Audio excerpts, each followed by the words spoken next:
akut nyor gwet me doctor umadwan kere nyang Yesu Kristo we bain adogwa watch ke ba wadogwa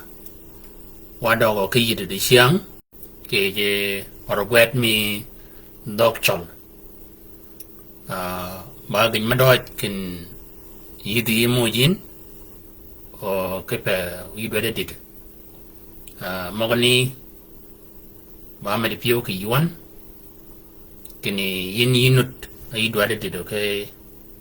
doctor di siang ba chang wok adak o pon mi chang manene ba kwan o kere kwan mogani pon menenut wa ko bari pon ba met wa chaga kere met wa chaga kiel gidi piar widario bene magaru mo ke dido ke ye pon ke yin ande di siang wo kade yu wanyu kwero kere kop mo ko kere kop met kop mo ko kere kop met ke wan yo kan ke budigan ke pa wan menini duang shar de kanga be wan do ke chap di siang duai ba abida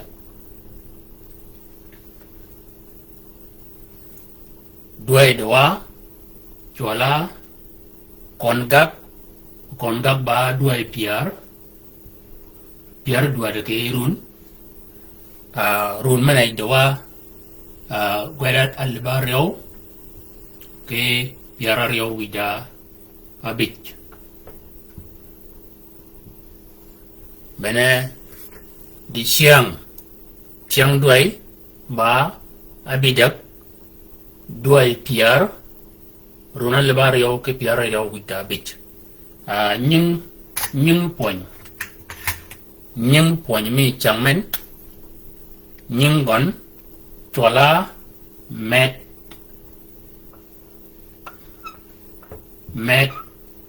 ko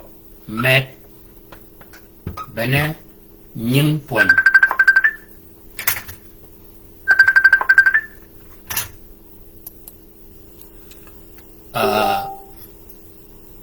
nying poñ chola met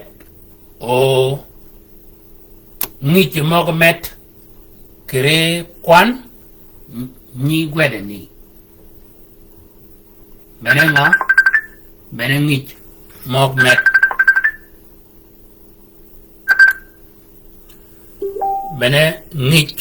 mo met wachak ka akiel ka medi ka kiel ba akiel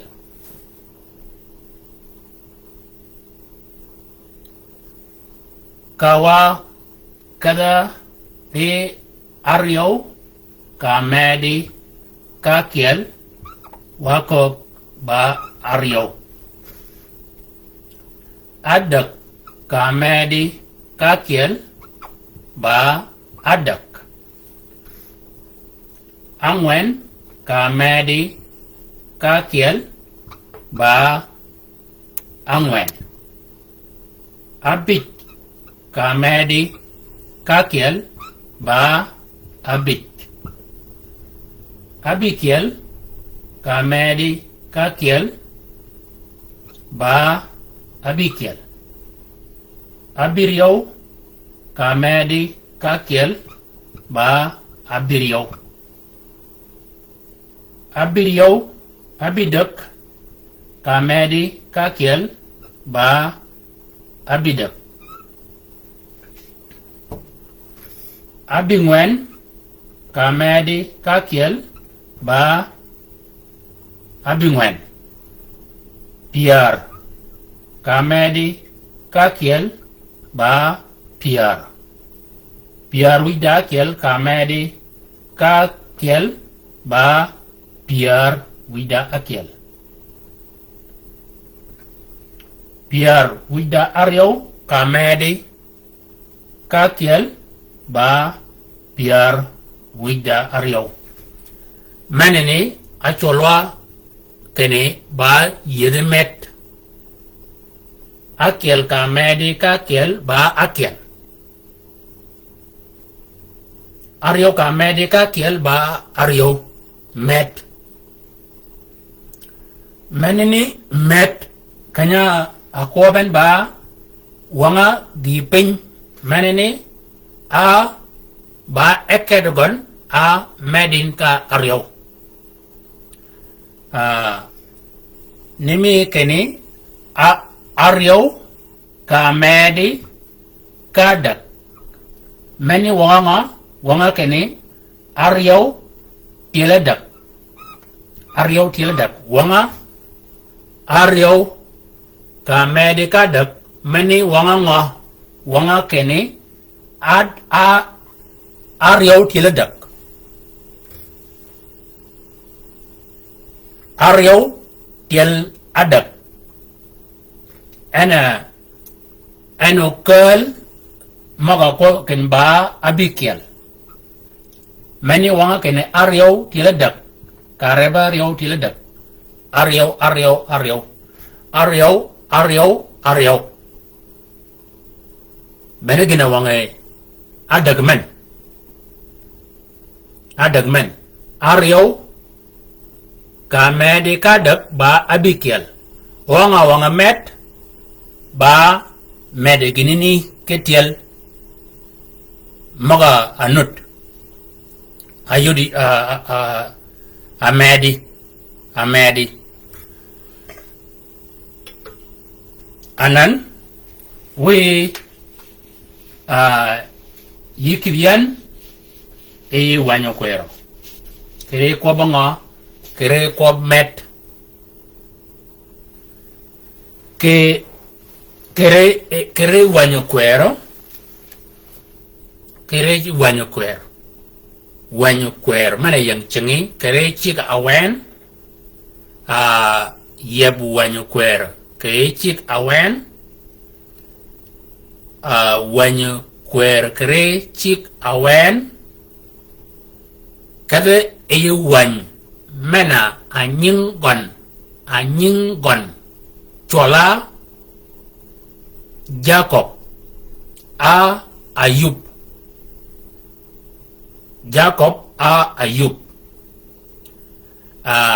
Yabuwanya ni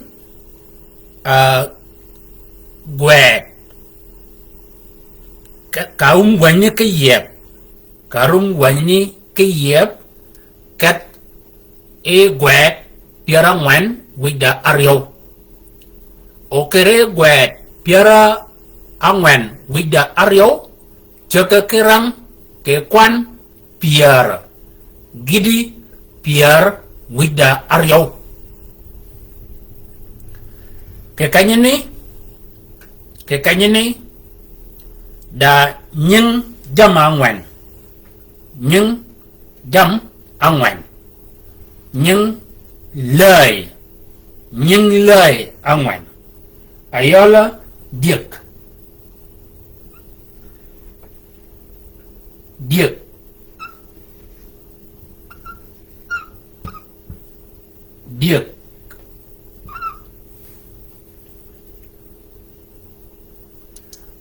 amal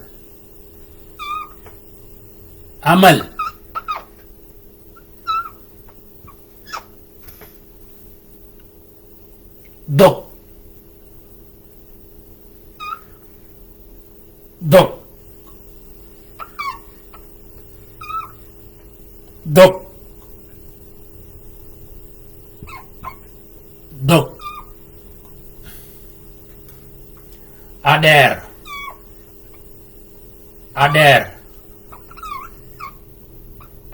Ader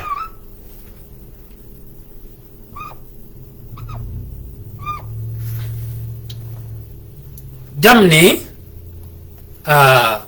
gan kere ju wanya ni nhưng jam mà còn nhưng điếc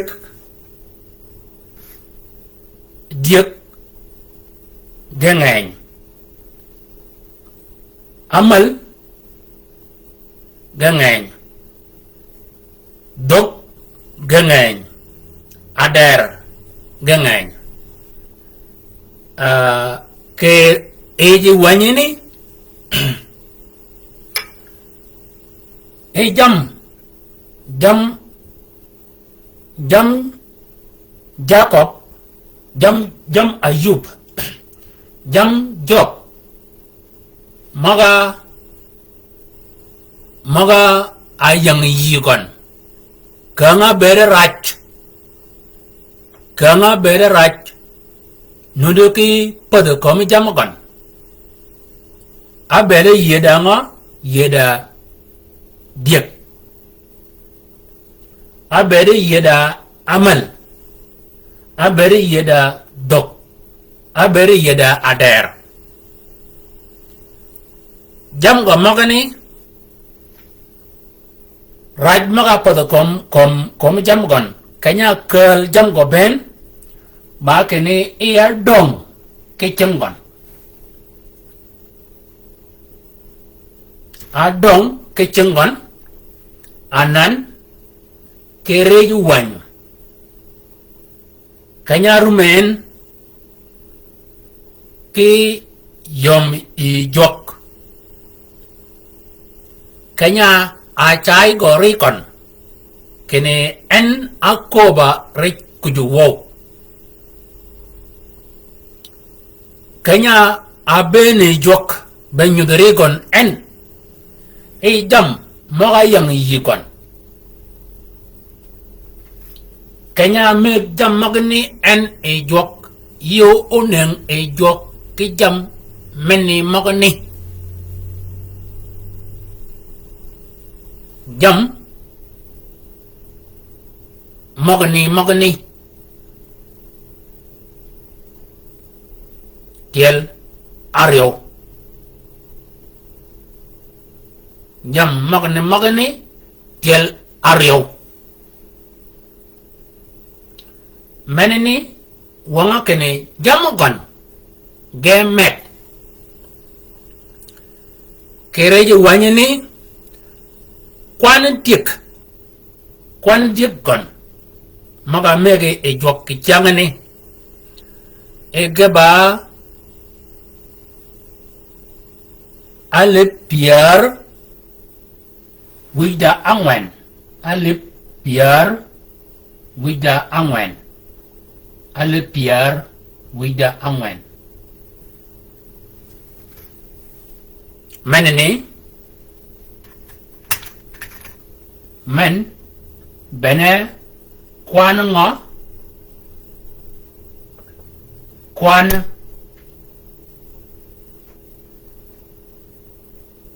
diek maga megi ege ba met amal maga megi e kwanagan ba alip abikian ge megi ge ba met aliba abikian dok kere nganyi dok magane gaba aram ke pin mene yon kele dogani e pin mene ne ba fadan alip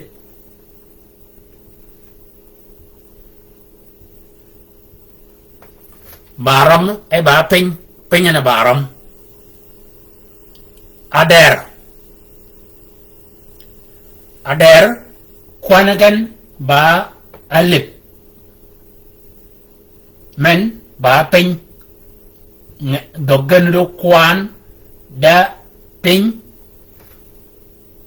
mana de dok pin mana achu kwanya dog magani ader ba alip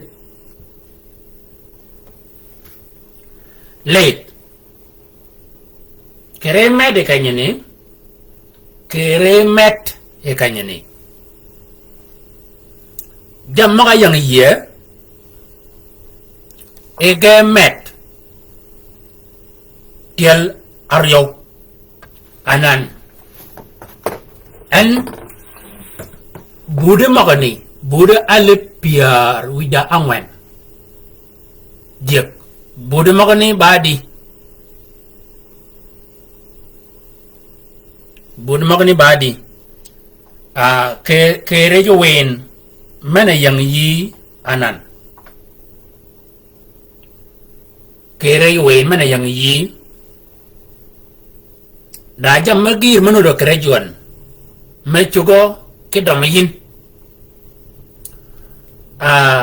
da kanyumi mena de koba kuan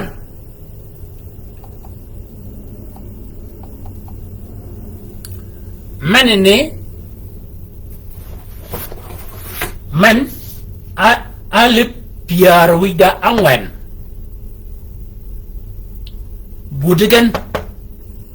budigan ba adi kepa gina kop ba kene jam gon maga yang ye kanya nengi adog jango anengi joke jam jam magani ge megi ege ba met tiel aryo meni wanga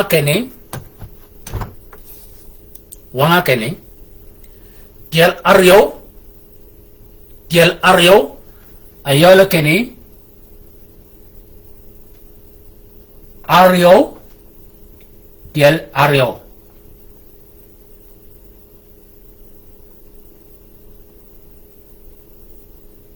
bene gina awang yen manini pergotek mani wanga kere met ikanyeni ke eje wen mi kepa wen maga yang chenga da jam magir manu do kere jukan kologa wen mi ba mani mincha yin ke goje kedgon ya cha yi ko kene wen mana no do yen da jam magir ke jo mu chuki ko yin pada gida kele yang jukan pada Facebook kere yang igon pada messenger kere igon da jam magir machugo ke didoi machugo dom yin ke yo weneni anan alip piar wida angwen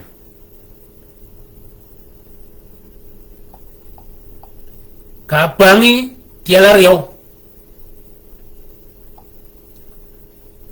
kapang alip piar rangwen tialario konoka alip piar widangwen diek makwan kan ba alip piar dangwen gepangin ke kale je aryo dana kiel opanya adi dana kiel opadaka adi diek cibekene diek makwan kan ba alip piar wit da angwen yiko kene bangen ke kale je aryo a bangen ke yede luak aryo o luak magani yede gen par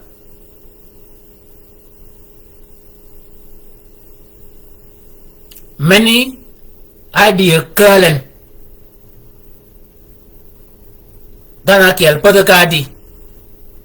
diek alip abiryo anan ka kobo ewan kene jam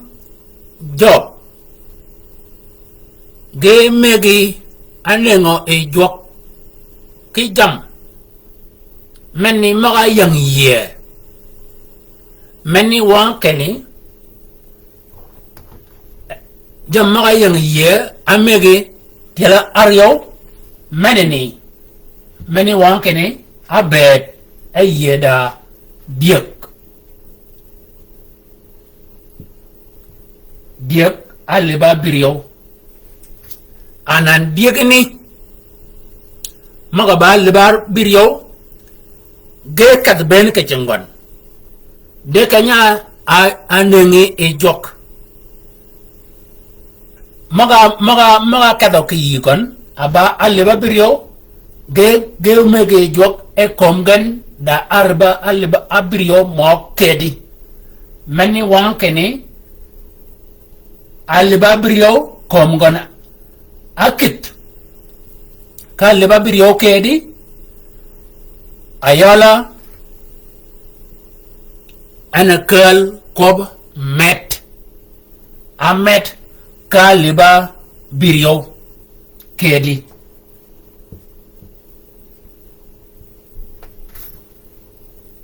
gelar yow mak ba maka yang yikon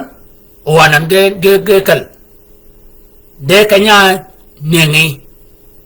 aneng maka yang yikon ge megi o kom ge kit ke magne magani o kom gen akido ke magne magani mene girl kene met ke do chal ana girl nga ana girl alip biaru dangwan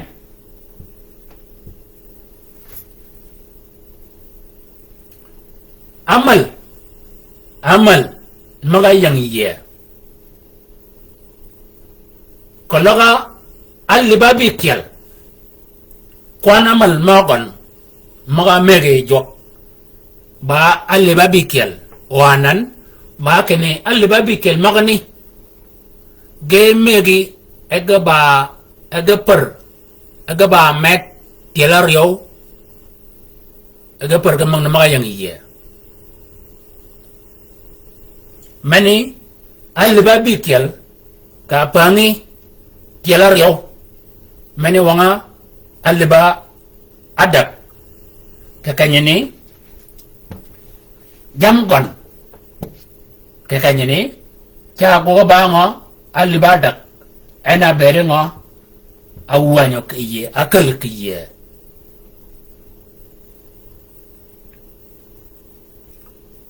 o aliba adak magani ge kale jok ega ba meditio ka liba dak agogen ka liba ngo aliba bikiel ge kale jok ga ba ngo ga ba med agogen ka liba bikiel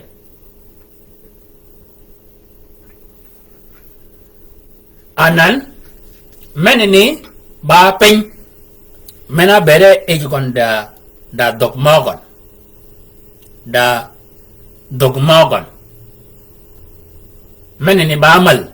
anan men ba dok pin menini mena bere nyara mo dok a bere ba alip ka pangi tilar yow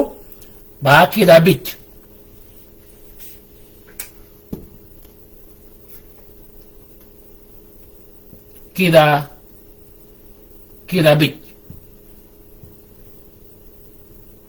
kida bit padan anan kida bit menini ba pin mena nyara mo dok pin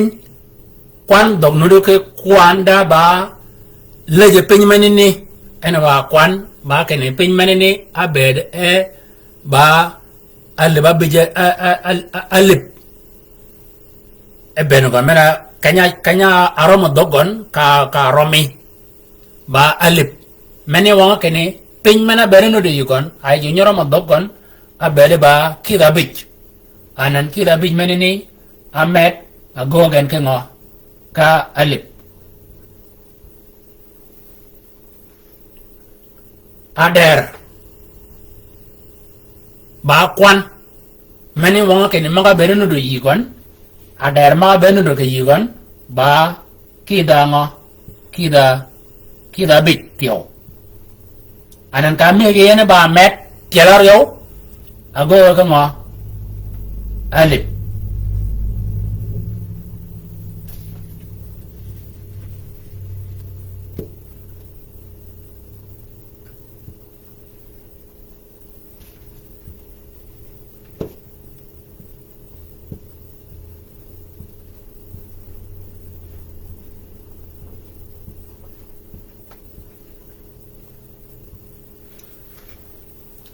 bene gina wongongo awonga met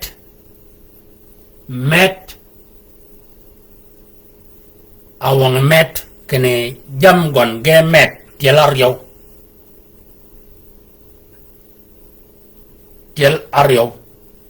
tel aryo met bene gina wongen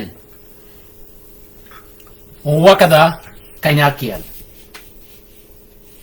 mana ko tiyo kere juwan ya ko kene komne ko yuri ke wanwa gwen mogani kanya de kanya rangwan menini men ba wanyu wor ka yeb wanyu kwero yin menini ba wanyu kwera ka yebi ka chege ke kanyini men ni kom ba chege wan ni kom ba chiga wen o kere chiga wen menini waj mo ko nut ke ngan ke jigon kanga be yinu lu wat kanga be yinu wado e wan mena chola wan wor kanga be yinu wado kanyini da wan Ayub ba the boy you are going to cut the boy or you the ninglet ba gweda job anan Ayub menini ayola men nyiko ba gwed piara ngwen wida aryo piar angwen wida aryo you chego kerang ke kwan piar gidi piar wida aryo bene kanyini eno yot maga akobian anana we wakadwa eyi wanyo mek kele wach maga akanian ke kop met di chamtin kere ponyme met ke eyi wany look gwed piar wida akiel men tola ba gwed piar da akiel kwan adak kere eyi wany ni jini awang ka ben ayi dore neng wel ke gicham men aba ye ke chip ball well me ba open adak menene bene gijamana bere nut ke yi tiang yehud ke bere megen ka kel gicham bol dana kiel e ba wel mi e jigon chibingo opun adak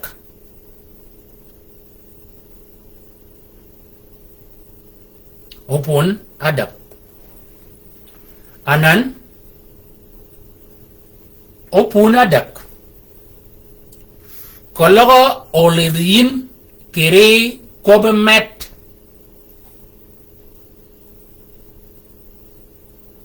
ji maga cham ke gicham gi ngang akwan gen akob kene ge wodi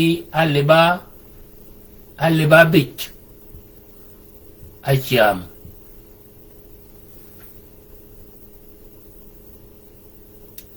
anan kere yu wany akob kene ba opuna dienut ora ja dienut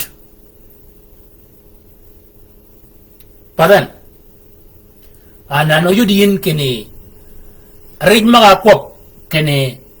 gaba aryo opun maga kop ken gaba abich rek mga kop ken ga ba aryo ki pun mga kop ken kwan gan ba abit anan yi bibe ngo yi bibe kop met ko logo dana kiel achama opuna dak mani wanga kini adak ka medi ke alibabit ayola kwaneji maga cham kologa kendana kiel ke kaleji maga ba alibabit dana kiel achama opuna dak nimi ka berenut ki wami luk gwet pioda kiel kwana dak anan oyodi yin kene jima kwan ngan ba alibabit odona kiel achama opun adak amana nganya ni chamoy dam itieng yahudi bol kanyini mani wanga kene okala dingo adak ka medi kalib abit kala nga kala alip piar wida abit alip piar abit opun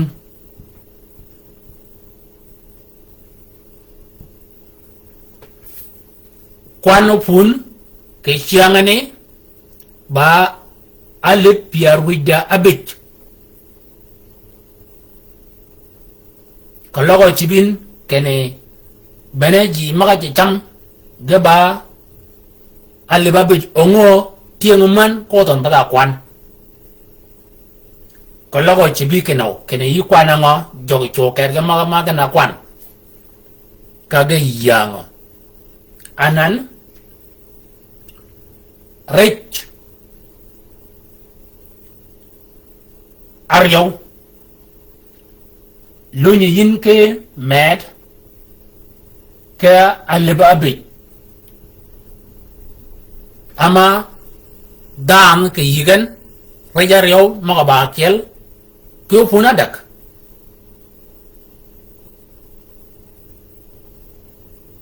ko logo chebe yin kenaw wa ko bay puonye mi met o chugo be kene de dal mena chugo chama kiel a o chugo be chama reja aryo a chama reja dag maga bakel ke bol kanya ni a o chugo be kena chama opuna ngwen opuna bich kapa kan ba gwada ti o kene je cham gidi kanya yangan de kwany kene kepa o medmen ni gammo wiji ba kene kwany kene opun maga berga bich o dan bol ni tiba opuna dak o yodin kene medmena medi amed yeledi anan aryo menene barich aryo ka medika piarabit alibabit kalanga kala alib piar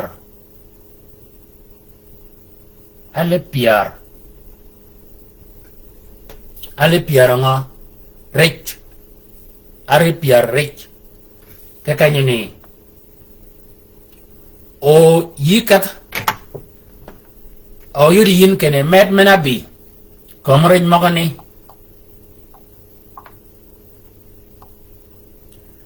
alip piar wida abit ka ngany abit wak abit mga yud cha donga adi cha donga a alip piar wida angwen ke da bingwen ke piara bi ngwen wida abit bene kwani rich maga amet kom reja bit Theo oyibi paren alip piar wida angwen ke alip piar wida angwen ke kida bi ngwen ke piar bi ngwen wida bit ayol opun kwan opun maga met anan oyilu nyi ben e kwan rich ayola alip piar ka ngani wok kele alip piar ke reja riau adi odong cha dong a aliba bi ngwen ke kida bi ngwen ke piara bi ngwen wida abida bene maga met kom rich o maga tini ba maga met kom opun agama wije met meneni ba gijima paragon tek shar magani ko met kene met ba gi pin met ba bedi jok met ba bedi jok met ba bedi jok met ba bedi jok kanyi gogan gamagni ki wuji ki doj ke wan Joshua gwet piara riau wida adak ke reji wan Joshua gwet men tola ba gwet piara wida adak kwan piar gwet piara riau wida adak kwan piar ke wan Joshua gwet piara yo wida adak kwan piar da kwop ma kwop e kanyini Joshua kene dana kiel ke kalun o sheda ji alip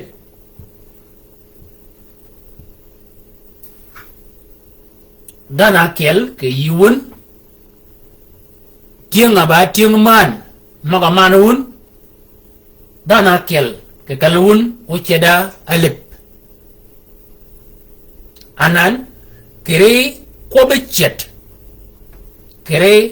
bechet kologa dana kiel anyak ki dana kiel da jama rew ma chop dana mena chet dan mena chet dan mena tiam dan mena tiam mena ginino gok anan kere ka nyaga jer yaw kologa jer yaw nyak adana kiela tiam adana kiela reng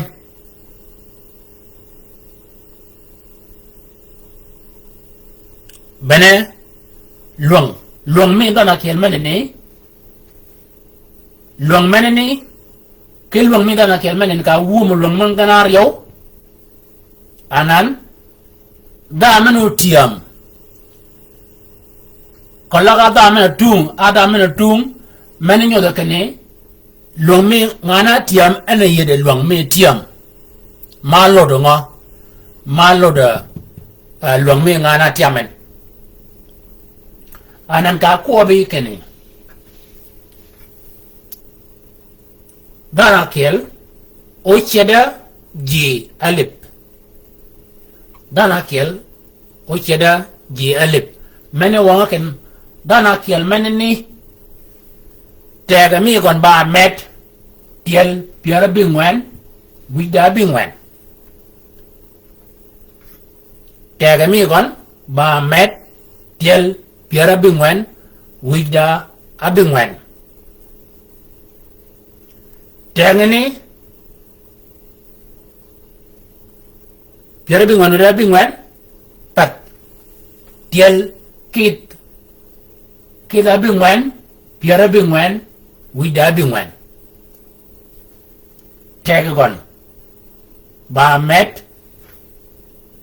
tag mana yang iya mana ba tag gon ana ka gon ke bol kanya akadayen betiam e kanya ni tag gon mana ni ba met ke piar kita bingwan ke piara bingwan wida bingwan ana kel ko bango kentana kel kelun o sheda ji maga ba tieng man magun akwan gen tana kel o sheda ji makwan gen ba alip o magani ge yodin kire kanya pa de nyalabi kanya tiami i debit ba ngo acho ba kanya ni ya yang ria ben ya ini gereng bang gereng kagak tiam kanya ni ana kel ko met ka mo wiji kanya ni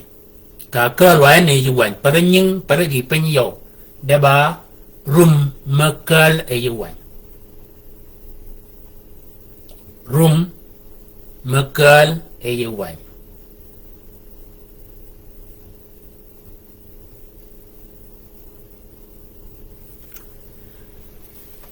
kalau kamu ni gaya kamu wiji bagi madoj dia kalau kamu udah kamu wiji bagi madoj yo kan idok bekal idokal komgen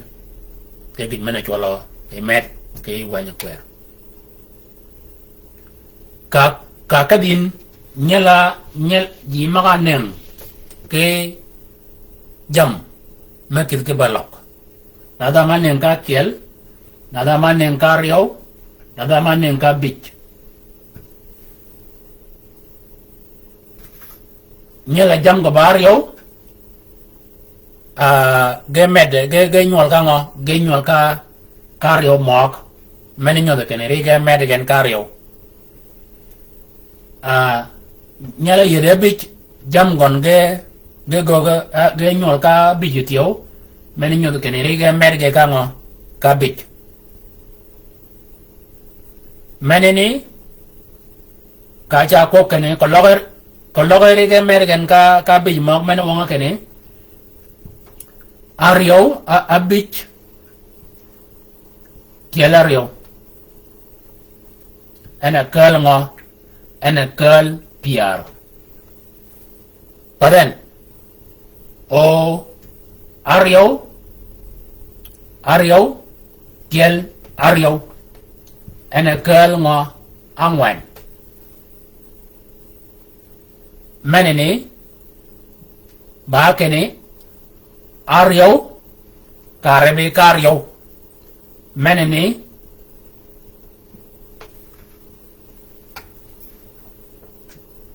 abit jalario e kanyini ango kala na kala angwan kanyini kala ngo kala piar ama dango daret manut oda pak manut da nganyuap manut anan yo me kuan meneni ana ba kene abit meneni cha chung ka jagon o meneni will omen boga ba ario ana kalma ana kalpia meneni ba ginyamana will ngi moga rep wilwa ke ngi mok met anan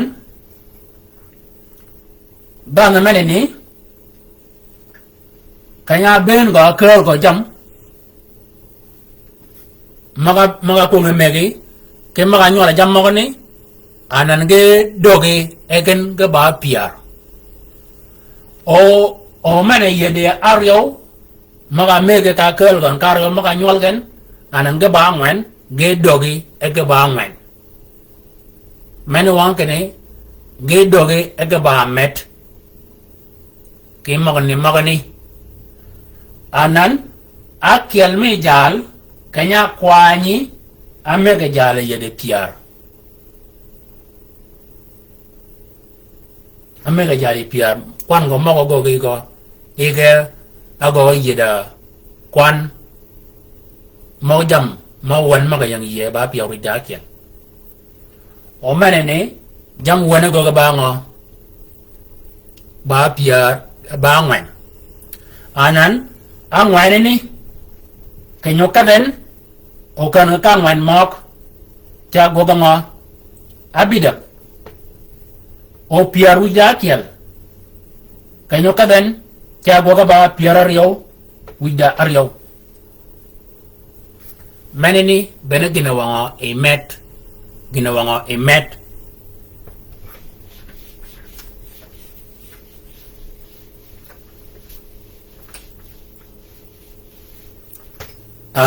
wochung ke kanyani de gijimen adwadian kino oyudin ba kene ponyo menene kale wan kere yuwanyo kwero rum maga yang ngaj pony menene ne kala e yuwanyo kwero o kanyo dogo yin e yuwanyo kwero gijamena wango e magani oyot yin char kamandong de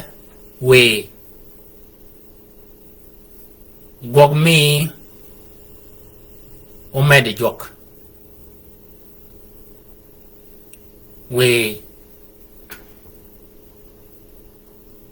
jammagi go berga ba met